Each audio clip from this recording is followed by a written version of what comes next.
E aí, pessoal? Tudo bem com vocês? Tá começando mais um episódio do Cami Sem Roteiro podcast. Aqui é o lugar onde as vozes da minha cabeça ganham espaço, onde as vozes da minha cabeça se materializam em áudio. Eu sou a Camila e agora você vai aproveitar mais um episódio. Gente, esse episódio está sendo gravado 2 semanas antes do seu lançamento. E o assunto, ele veio agora, ele tá fresco, ele acabou de aparecer na minha cabeça, porque a gente faz aqui é desse jeito, tá? As vozes aparecem, a gente tem que escutar. Se a gente não escuta, aí não dá muito bom, né? Então, quando a gente escuta, no caso eu, sempre dá muito certo. E eu quero trazer um tema muito pertinente, principalmente para as mulheres, trazendo o ponto de vista dessa cobrança que a sociedade imputa sobre as mulheres, mas é para todo mundo, tá? Então, você que está me escutando, tenho certeza que você vai aproveitar e eu espero que você consiga refletir bastante sobre o que isso quer dizer na sua vida, tá? O tema de hoje é: você gosta da sua aparência? Por muitos anos, eu fui uma pessoa que lutou contra a minha própria existência, contra a minha própria aparência, contra as minhas próprias características, os meus traços afros, os meus traços negroides. É claro que eu não tenho traços negroides tão acentuados enquanto muitas pessoas, porque eu sou filha de retinto com uma branca, mas mesmo assim, na época da minha infância, eu sempre tive dificuldade em lidar com a minha aparência. Eu nunca gostei da minha aparência, sendo bem sincera pra vocês. Falou em aparência, tudo em mim eu odiava. Eu sei que é muito forte essa palavra, mas eu me lembro de coisas na minha infância que foram horríveis, principalmente pelo fato de eu verbalizar, escutar eu falando ou coisas que eu fiz. E muito relacionadas também à raça, né? Muito relacionado às minhas próprias características enquanto uma criança preta. E por ser a filha mais negra da minha mãe, eu também passei por algumas situações bem complicadas, até mesmo dentro de casa. A gente sabe que existe várias formas de racismo, várias formas de preconceito. E nos anos 2000 era encarado como chacota, como algo que, ai gente, não tem nada demais. Tem nada demais chamar ela de tição, tem nada demais chamar ela de negrinha do pastoreio, sabe? Mas doía tanto, era uma coisa tão séria e tão preocupante, que hoje eu vejo o quanto isso era grave. E isso só reforçava o quanto eu mais odiava ainda a minha aparência, o quanto eu não gostava da minha aparência, o quanto eu tinha vergonha até mesmo de levantar a minha cabeça em lugares públicos e as pessoas me notarem ou as pessoas falarem alguma coisa a respeito da minha aparência. É complicado, né? Eu quero trazer aqui para vocês algumas experiências e também por que eu tive essa reflexão do nada? Por que hoje, em pleno domingo, eu tô gravando esse episódio, aproximadamente 5:30 da tarde, por que eu tive essa ideia do nada? Geralmente, quando eu vou separar os temas, eu sempre olho a minha caderneta de temas que vocês sugerem ou de temas que eu já tinha colocado na lista. Mas eu tinha que falar sobre isso porque faz parte da minha história. E talvez faça parte da história de muitas pessoas que me escutam. E talvez a gente carregue isso até hoje enquanto adultos e a gente nem se dá conta.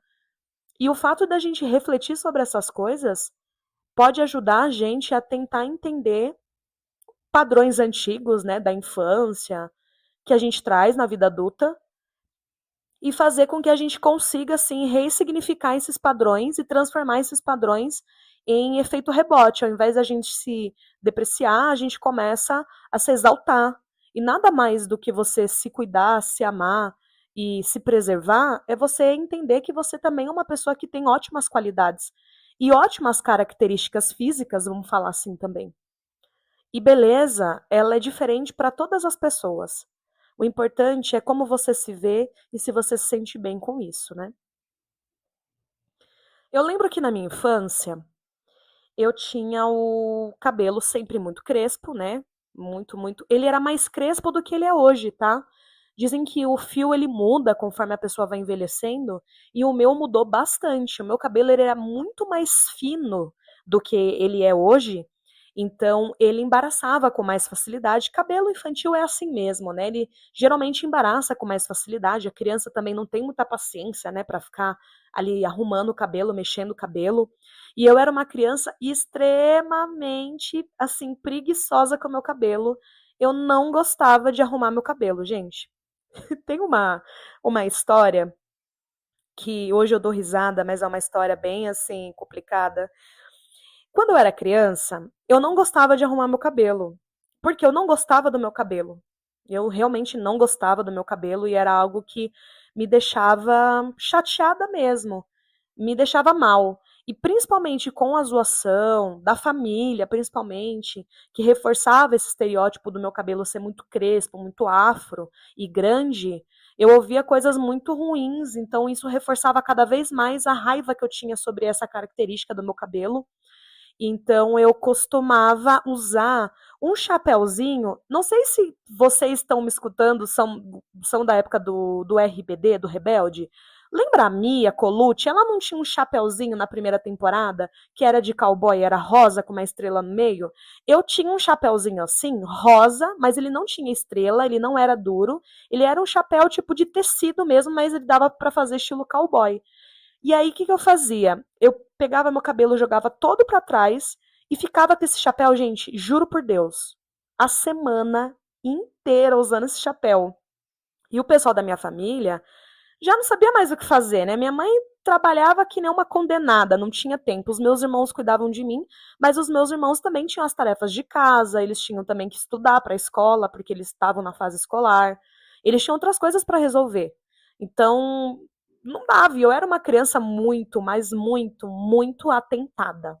Eu era uma criança deveras atentada. Então, não tinha quem fizesse eu tirar aquele diacho daquele chapéu rosa. Inclusive, eu vou ver se eu consigo pedir uma foto para minha mãe da época desse chapéu. Não sei se ela vai achar, mas eu prometo que eu vou postar essa foto do Instagram para vocês verem que realmente eu não tirava. Gente, ele era meu favorito e ele tinha uma alça que vinha aqui por baixo do pescoço, então eu podia regular ele, podia correr com ele, que ele não saía da minha cabeça de jeito nenhum. Só que o que que acontecia? Conforme eu ia utilizando esse chapéu, sem pentear o cabelo, sem fazer o tratamento correto, meu cabelo embaraçava cada vez mais, a ponto de virar dread. E aí, quando a minha mãe ou os meus irmãos iam desembaraçar, era aquela choradeira. Era uma choradeira. Então, a gente teve que cortar meu cabelo para que, de alguma forma, fosse mais fácil o cuidado diário e que eu também pudesse aprender a cuidar do meu cabelo. Só que a forma como meu cabelo foi cortado na infância não foi uma forma muito legal. Olha que inteligente, olha só que coisa maravilhosa. Quando eu tinha 8 anos e meio, o meu irmão mais velho, Wesley, estava deveras na escola de cabeleireiro, se preparando para se tornar cabeleireiro. E você sabe que nesses cursos de cabeleireiro, eu não sei como é hoje, né? Mas nos cursos antigos, aí na época dos anos 2000, eles, em cada prova, sei lá, tem a prova da química, do loiro, tem a prova da escova, do permanente cacheado, e tem a prova do corte. Adivinha quem foi modelo do meu irmão na escola de cabeleireiro? Eu. Mas eu não fui uma modelo que foi lá na escolinha ser modelo dele. Eu fui modelo cobaia em casa.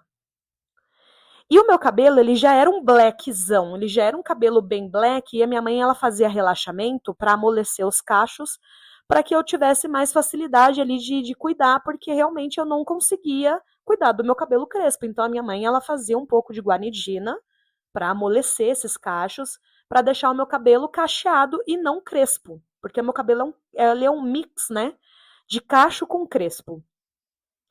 E aí, nessa época, o meu irmão, ele começou a testar cortes no meu cabelo. E ele ia cortando, cortando, cortando, cortando. Gente, literalmente, o meu cabelo ficou tipo como se tivesse passado a máquina 3. De tanto que ele cortou meu cabelo. E não foi só a única vez que eu fiquei com o cabelo curto. Com 8 anos de idade, eu cortei o cabelo. Mas aí, criança, a gente vive brincando na rua, né? Eu gostava muito de soltar pipa, de brincar na rua. Então eu não liguei muito para minha aparência. Só que quando virou a época da adolescência, que eu comecei a ficar pré-adolescente para adolescente, isso já começa a incomodar um pouco mais, porque você já começa, enquanto adolescente, a pensar em coisas diferentes do que quando você era criança. E a aparência é uma coisa que começou a me pegar muito. E aí, na época da adolescência, eu lembro que a minha mãe, ela foi fazer um serviço domiciliar, cabeleireira também há muitos anos. Ela foi fazer um serviço domiciliar na casa da nossa vizinha. E a nossa vizinha tinha o filho com cabelo bem lisinho, branquinho, ele era, o Gabriel, que ele era um dos meus melhores amigos da rua. A gente andava muito de bike juntos, a gente soltava pipa. E assim, a gente estava sempre juntos. E aí, a minha mãe foi cortar o cabelo, acho que da vizinha, e aproveitou para cortar o cabelo do Gabriel. Gabriel de cabelinho liso, tigelinha, minha mãe foi lá, fez um super corte, né? Trabalhou ali o corte nele, conforme ali as características que a mãe dele pediu e as características dele. O cabelo dele ficou top, ficou lindo. E aí eu falei pra minha mãe, mãe, eu tô com vontade de cortar meu cabelo também quero ficar bonita. Só que enquanto menina negra, pré-adolescente, o meu cabelo crespo, ele não dava pra fazer muita coisa na época. Eu acredito que por conta da época, a gente não tinha tanta representatividade em visagismo para cabelos crespos. E coitada, minha mãe também fazia conforme ela sabia que a rotina ia ser facilitadora, né? Então ela foi e cortou meu cabelo. E eu lembro que quando ela finalizou, que eu senti aquela sensação gostosa, a cabeça mais leve, que ela aproximou o espelho do meu rosto, eu fiquei com tanta vergonha do meu cabelo que eu saí correndo e fui para casa. Eu comecei a chorar e fui para casa, porque eu odiei a minha aparência. Eu odiei meu cabelo. Eu fiquei parecendo um cotonete gigante. Sério, gente. E para mim foi muito ruim. Difícil, assim, gostar da minha aparência. A minha infância inteira eu não gostava da minha aparência. Não tinha nada que fizesse eu gostar da minha aparência. Até quando eu usava coisas que eu gostava, quando eu me olhava no espelho, eu não me sentia confortável, não me sentia bonita, eu me sentia muito feia. E eu comecei a odiar o meu rosto, principalmente as características do meu rosto. O meu cabelo, ele já era algo que eu odiava. Mas o meu rosto e as características do meu rosto começaram a ser um problema também. Olha que louco, né? Então, para mim, enquanto pré-adolescente, foi muito difícil. Na adolescência, mesmo dos 13 até os 16 anos, eu aderi à famosa progressiva.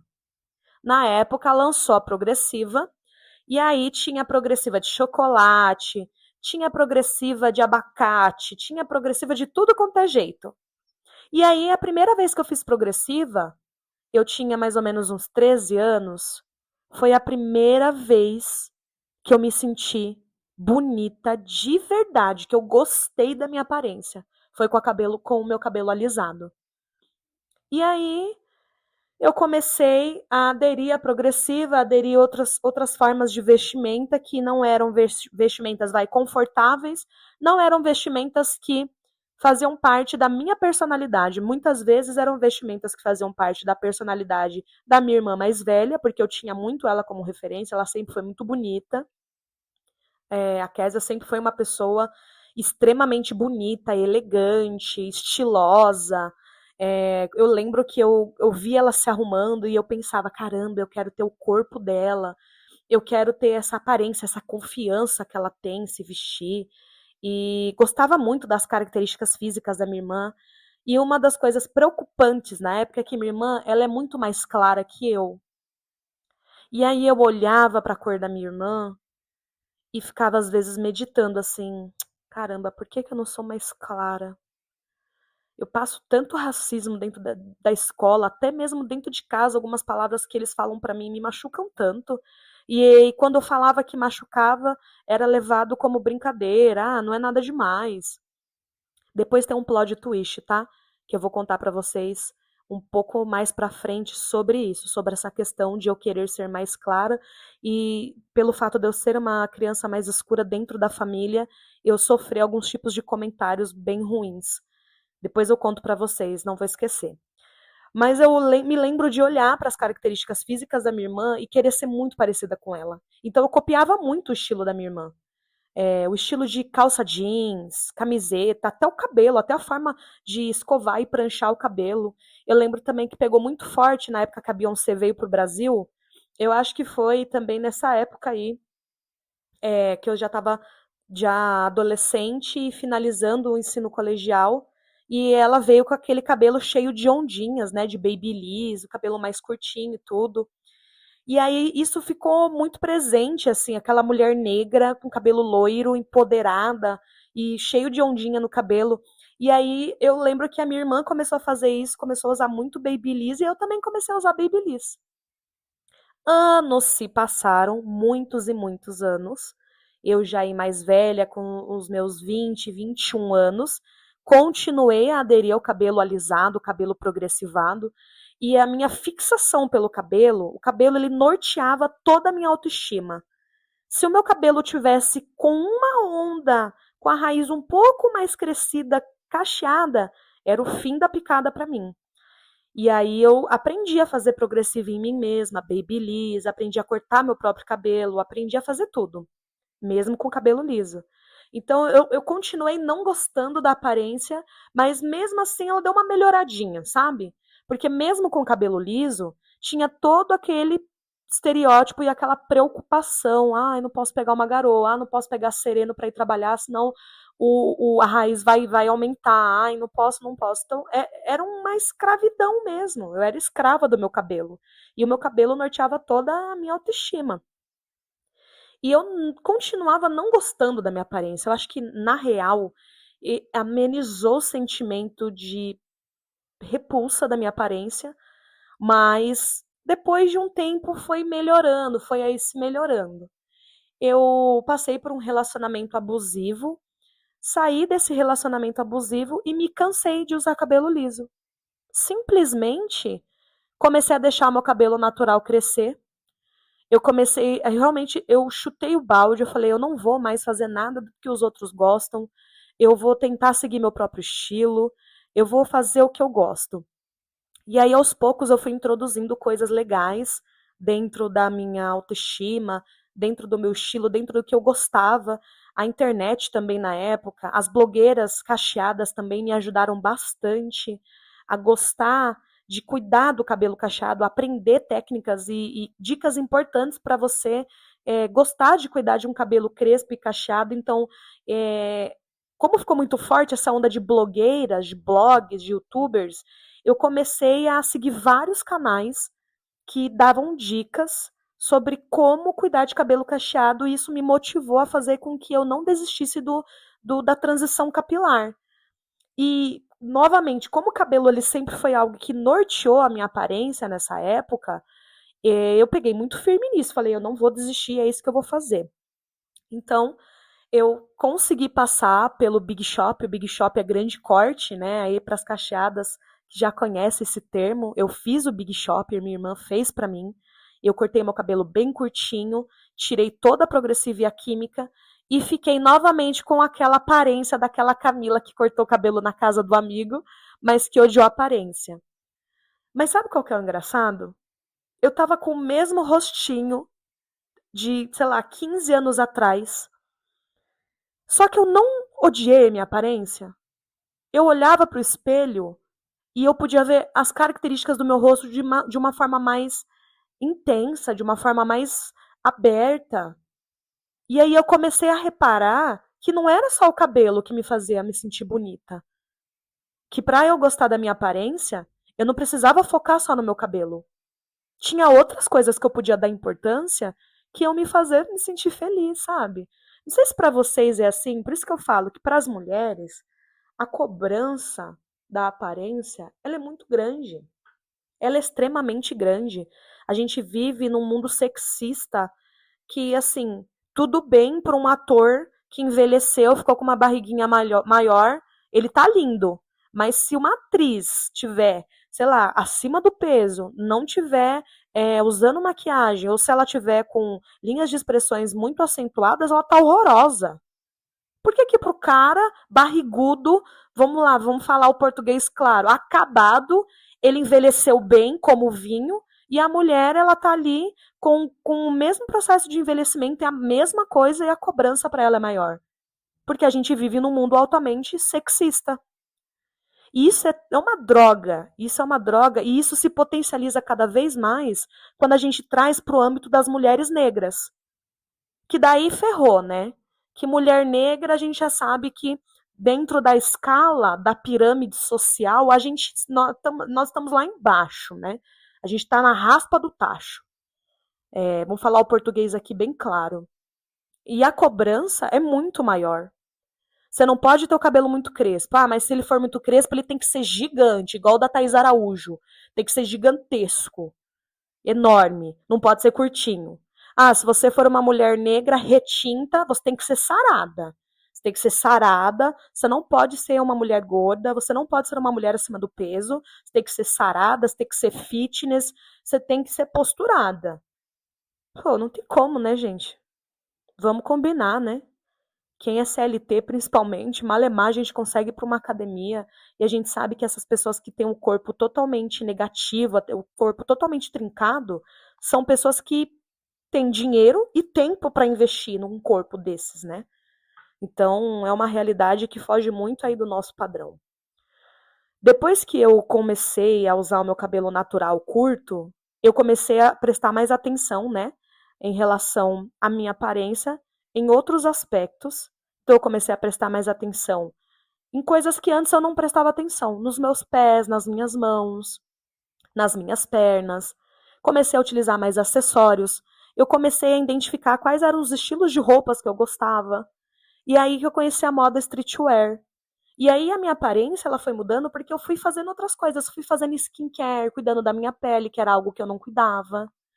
Então a minha aparência, aos poucos, eu fui cultivando essas coisas, essas outras coisas, para além do meu cabelo, que me fizeram gostar mais da Camila, da aparência da Camila, que hoje eu carrego.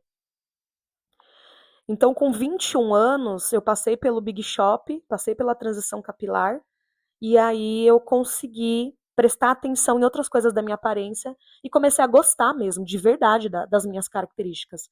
Da minha boca, dos meus olhos, comecei a gostar do meu nariz, das minhas orelhas, do meu queixo, do meu pescoço. Comecei a gostar do meu corpo em si. Então, a gente tem que tomar muito cuidado, porque quando a gente vem de padrões rígidos de estética da infância, principalmente se você é uma pessoa negra, a gente sabe que, enquanto crianças negras passam muito racismo. Ainda hoje o racismo ele acontece com grande frequência, né? Apelidos maldosos, que o racismo é ensinado pelos próprios pais das outras crianças, porque existem vários experimentos sociais aí que a criança ela não é racista, ela aprende a ser racista. Então é muito importante a gente também lembrar desses estigmas, dessas coisas, para a gente saber o que de repente fez a gente não gostar da nossa aparência. Se você que está me escutando agora, enquanto adulto, não gosta da sua aparência, tenta buscar lá na sua infância. Será que não foi alguma coisa que você ouviu com uma certa frequência ou que você passou que fez você nutrir esse tipo de sentimento sobre você mesmo ou sobre você mesma? É muito legal a gente fazer esse overview, vamos falar assim, para a gente poder entender por que a gente se sente mal com a nossa aparência. Será que também não é a pressão estética? Tem algumas informações aqui de uma pesquisa rápida que eu fiz que fala sobre quais são os pontos principais que faz com que essa cobrança pela estética, principalmente pela estética da magreza, que é algo que a gente vê muito, ela seja tão forte dentro da nossa sociedade, dentro do âmbito cultural. Ali fala que dentro do século XX, especialmente ali nos anos 60, a questão da magreza ela começou a ser muito associada à modernidade. Então começou a ser mais atrativo. Nos anos 60, as mulheres mais magras eram mais atrativas e, portanto, eram mais bonitas. E quem estivesse fora desse padrão, já era.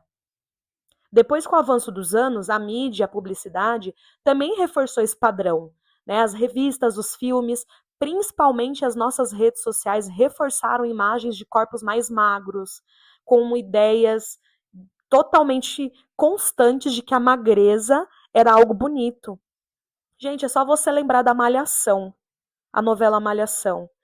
A novela Malhação, quando ela começou, eram pouquíssimas meninas negras, já começa por aí, pouquíssimas, e ainda mais, as pessoas eram totalmente magras. Não tinha muita gente com acima do peso, ou com corpos reais, vamos falar assim, com corpos reais dentro da mídia. Eu lembro de assistir Malhação, eu não via.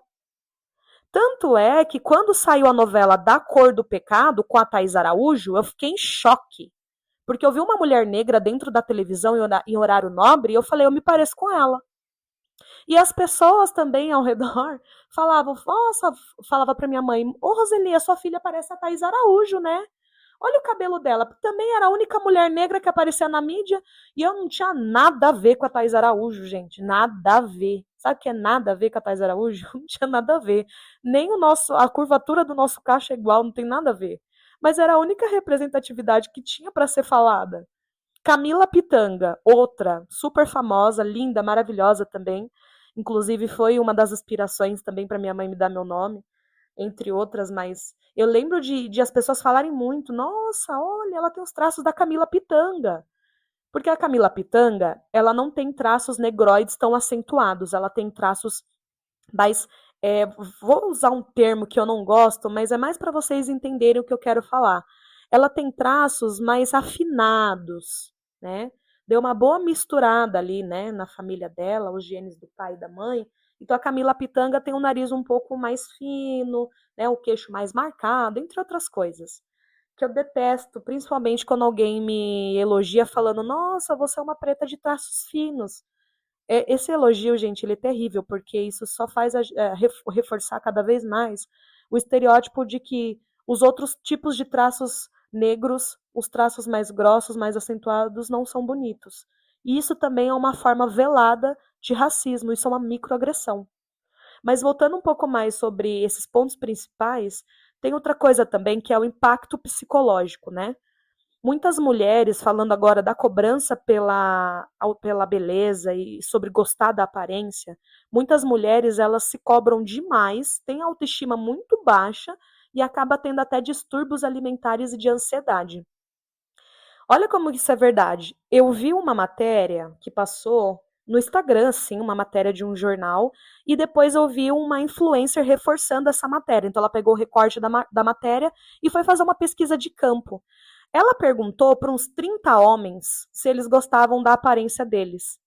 De 30 homens, 27 respondeu que se achava lindo ou bonito.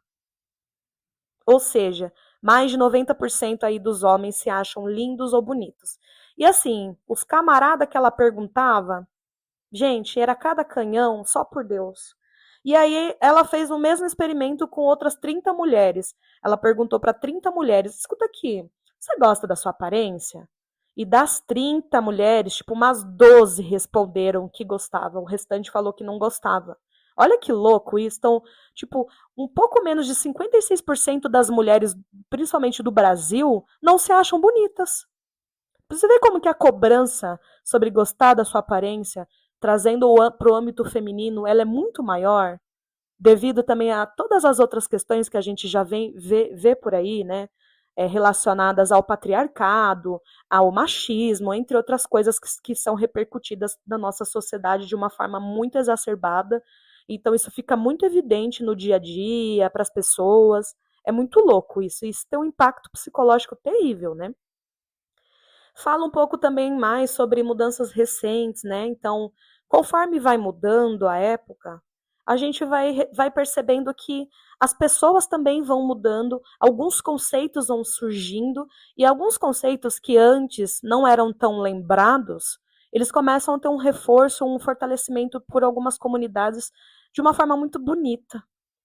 Então, eu lembro que quando eu fiz o meu Big Shop, voltando um pouco mais sobre a questão do cabelo, começou uma era de influencers crespas e cacheadas, e isso começou a aumentar a propagação do interesse, do envio de conteúdo e do interesse das pessoas em ter os seus cabelos naturais.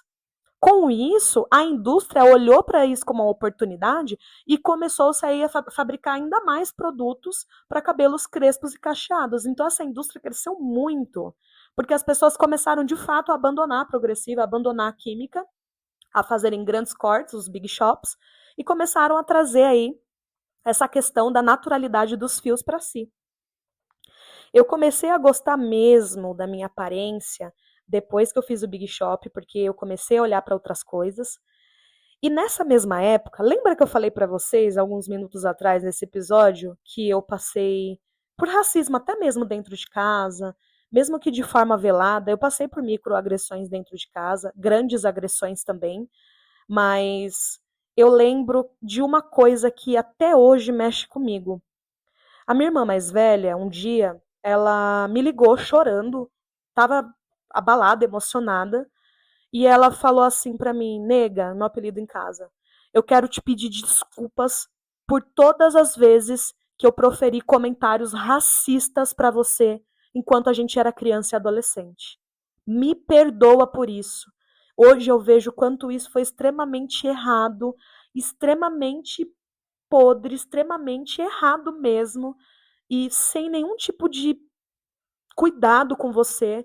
Então ela falou isso pra mim, e eu falei, na época eu fiquei, caramba, eu fiquei sensibilizada. Por que ela tá me falando isso agora, depois de tantos anos, né? E aí ela falou pra mim, me perdoa, me desculpa por isso, foi errado. Todas as vezes que eu falei ou, sei lá, brinquei de uma forma totalmente inocente, mas que na época me machucava muito, me doía muito, que são coisas que eu trato em terapia, por exemplo, até hoje. Ela me pediu perdão. E aí depois ela me contou que ela teve uma situação muito desagradável com o ex-marido dela, que era negro, né? E provavelmente eles passaram por alguma situação de discriminação ali, enfim. Eu não sei muito bem a história, porque faz tanto tempo que ela me contou isso, tem uns 9 anos que ela me contou isso, então eu lembro mais ou menos assim por cima, mas eu não esqueço dela chorando, me pedindo perdão por todas as vezes que ela falou ou fez brincadeiras com microagressões assim sobre minha aparência, sobre minhas características enquanto uma mulher negra, uma pessoa mais negra da família, né? Então, como é importante, né, as pessoas terem essa visão e a gente também entender que muito do que a gente não gosta da gente hoje vem de padrões repetitivos de pessoas ao nosso redor, de pessoas que conviviam com a gente, né? A mídia também, né? O processo histórico-cultural também, ele dita muito o que a gente vai considerar bonito ou não. Eu lembro que na adolescência, falando um pouco do meu corpo, eu era tão pressionada a ter um corpo magro e perfeito que eu comecei a me interessar por atividade física.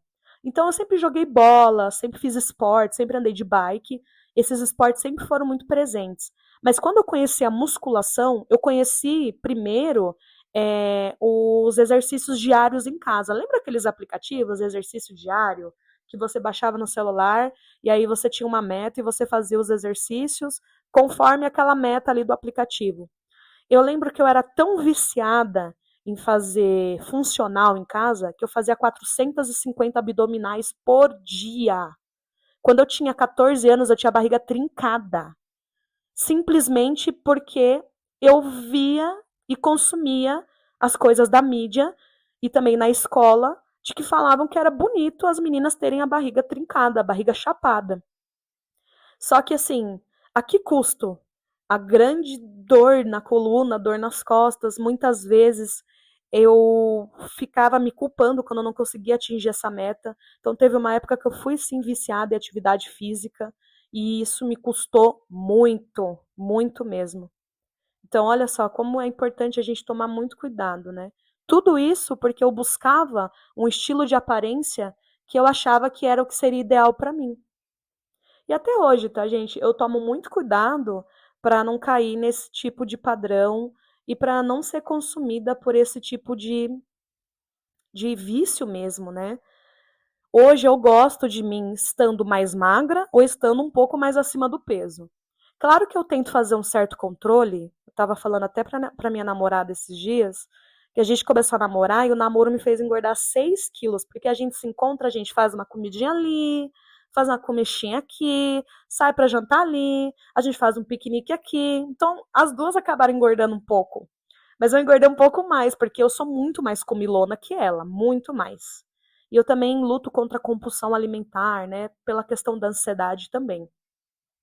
Mas eu acho que essa cobrança pela estética da magreza, tanto para a mulher quanto para o homem, é um controle social muito rígido que a nossa cultura ela está colocando, ela está estigmatizando.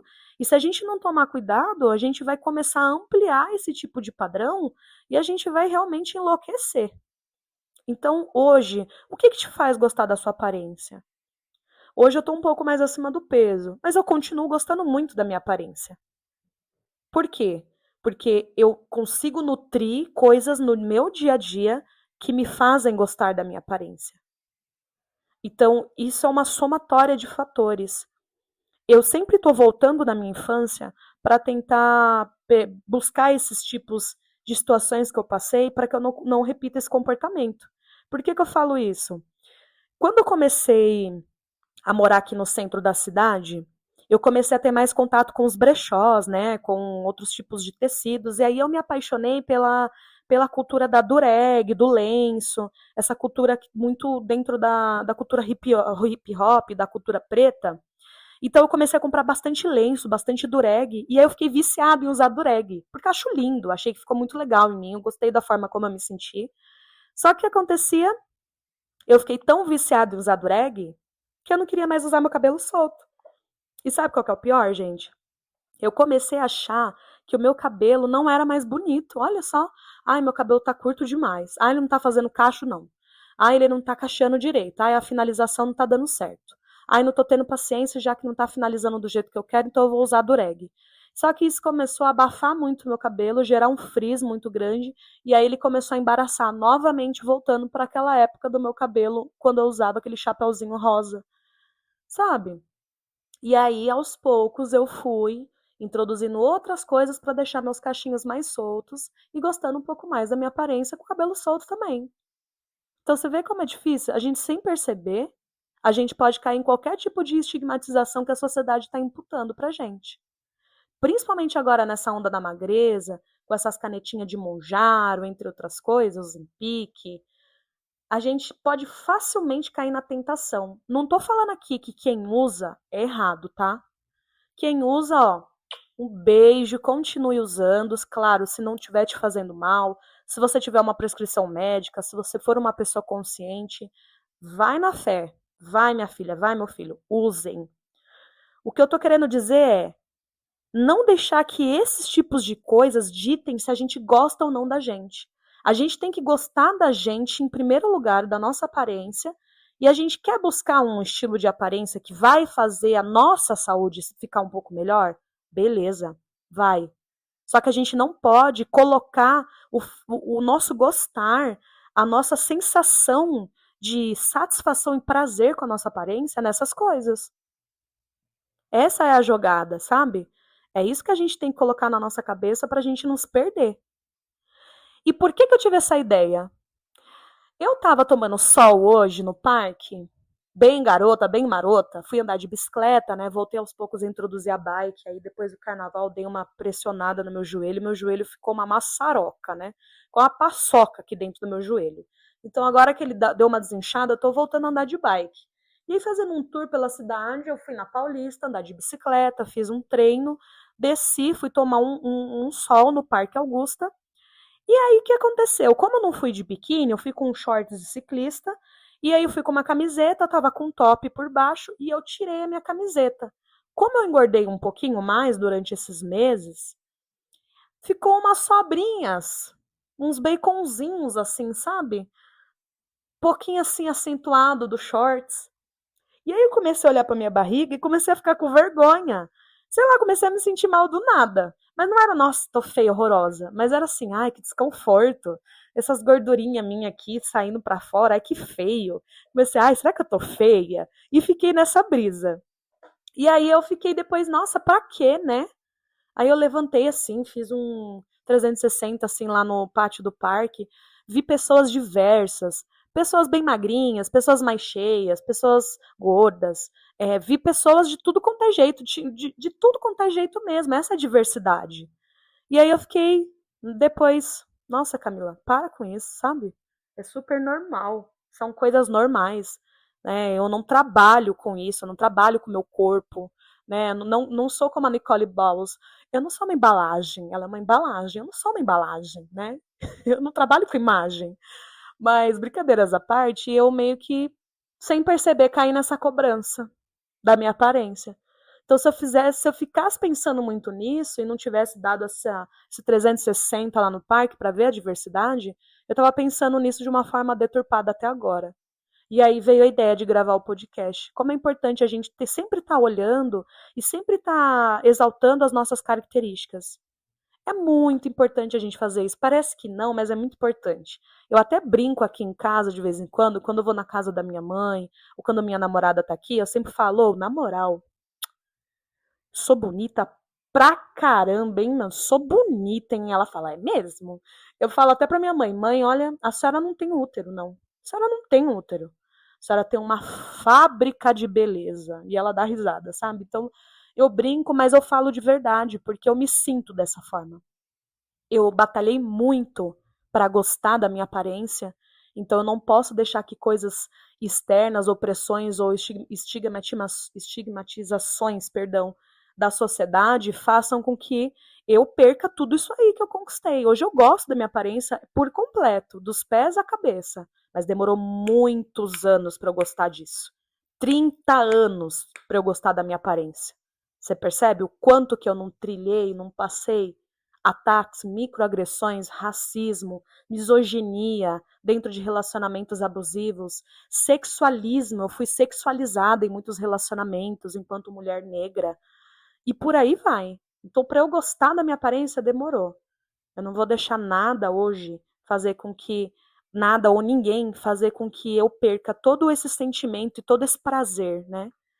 Então eu espero de verdade que vocês pensem nisso, que vocês olhem para essa individualidade do corpo do ser humano e que cada vez mais a gente se desconstrua e se desprenda dos padrões da sociedade. Se você vê alguma amiga, algum amigo que tá assim se cobrando demais, que precisa de alguma ajuda, não tenha vergonha, chega nessa pessoa e conversa, fala: "Olha, amigo, você é tão lindo. A gente tem um amigo, não sei se ele vai escutar esse podcast, tá? Mas eu já vou lançar logo aqui. Ele é arquiteto e ele é lindíssimo. Ele é um deus grego. Ele é um homem negro, alto, né? Tem um porte físico largo, um porte físico bonito. Ele também é atleta, gosta de fazer levantamento de barra, de peso e tudo, entre outras coisas. Ele é lindíssimo. Ele é aquele tipo de pessoa que chega no ambiente, todo mundo vira o pescoço. E ele se acha feio. Eu fico louca com isso. Essa semana a gente estava até brincando com ele e ele falou: pô, vocês sabem que eu tenho dificuldade com a minha autoestima, vocês sabem que eu tenho um problema com isso, sabe? E aí a gente fez ele pensar, então aos pouquinhos a gente vai introduzindo esse tipo de pensamento nele, vai cuidando um pouco mais dele nesse sentido. Porque tem tanta gente aí fubanga de verdade. E para mim o fubango não é só da aparência, não. Não vamos ser hipócrita, né? A gente tem também nossos padrões de beleza. Os meus não são de gente padrão, tá? Mas tem muita gente fubanga aí que a gente sabe. Pra mim, a pessoa fubanga é aquela pessoa que não gosta de se cuidar e, ao mesmo tempo, é péssima de caráter. É a junção perfeita da pessoa fubanga. E se acha, assim, maravilhosíssima, maravilhosíssimo. E ele, que é um deus grego, se acha feio. Dá vontade de dar 3 tapas na cara dele e uma voadora. Mas tudo bem, a gente fala com carinho, de vez em quando, tá, amigo? De vez em quando. Mas assim, só para fechar, prestem atenção, tanto em vocês quanto nas pessoas à sua volta, para que vocês não sejam, vou falar real, contaminados, e também para que a gente, de certa forma, não se autocontamine, assim, fazer com que os nossos próprios pensamentos, as coisas que a gente passou, sei lá, de repente lá na infância, na adolescência, façam a gente nutrir padrões irreais, tá? Eu espero de coração que vocês tenham gostado desse episódio. Ele tá um pouco mais longo, mas eu quis trazer para vocês aqui o porquê que eu pensei nisso. Hoje eu gosto da minha aparência. E você? Gosta da sua? Eu espero que sim, tá bom? Ó, um beijo pra vocês e um ótimo encerramento de mês. Fui!